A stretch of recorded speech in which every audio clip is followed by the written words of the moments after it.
Now, I hear you've been tearing it up during the road season.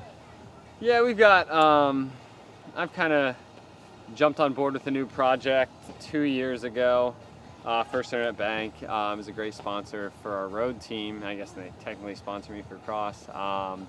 But, you know, the team is more focused on the road. But yeah, so this is the second major year for me with that team. And so I've been putting more into the road season, and it's been my priority the last couple of years. So obviously my cross has kind of suffered a little bit, but it's paid off to focus on the road. The team is going well, and we've had, picked up some good riders and made some nice progress. So it's not like it's been, all for naught or anything like that. But yeah, so it's made my cross a little more difficult for sure. So, but that's all right.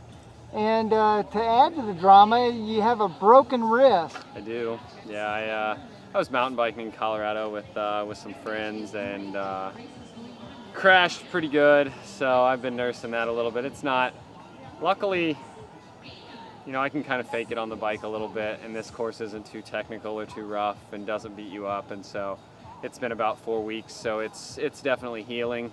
I don't think the doctor would be that excited. He wouldn't prescribe probably getting out here and doing this, but I was careful-ish to not crash today. So, plus I live here obviously, so I can't skip a local cross race with when I'm gonna be in town, so All right. I had to. In this race, you couldn't just, you started to ride away, but he stayed with you. No, I didn't really want to start to ride away that early, but I also was just kind of being a wheel sucker sitting on because I was not sure, having not ridden that much recently. I really didn't want to do 1 hour of fitness check, so I tried to just sit on his wheel and see how long he would pull me around, but then obviously he's not an idiot, he's not going to pull me around for 55 minutes and let me jump him at the end. And so he started slowing up, and I just went to the front to kind of test the waters and see if I could get a gap or if not.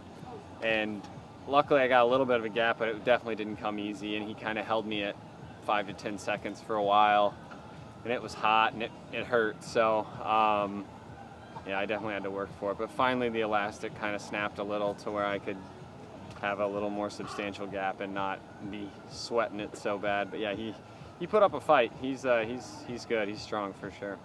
Now, so focusing on the road, what does that do to your cross season? Well, I'm just gonna basically, the wrist thing kind of got my off season out of the way. I already had about 3.5 weeks off, so that's more time than I've ever taken off the bike.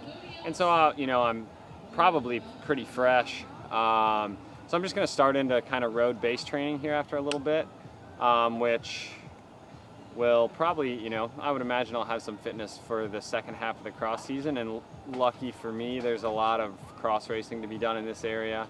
Louisville, Cincy, Major Taylor's now, UCI. There's even a UCI weekend in Cleveland this year. And so normally I'm the guy running out of gas the second half of the cross season because I just roll straight in from road. But this year, with a little bit of a break, I think I'm going to try to show up to the cross scene in the second half and be the guy taking advantage of people like me, with the wheels coming off in November, running out of gas, and hopefully I can get some results then. So, but yeah, this will probably be the only cross race I do for a little bit, just because this was so convenient, and I don't have the fitness right now to go out and try to, race with the top guys, the guys that I would like to race with at the UCIs for sure. So I'll have to go do some work for a month and a half, 6 weeks, and see where that can get me. So Nice work today. thanks, man. Appreciate it.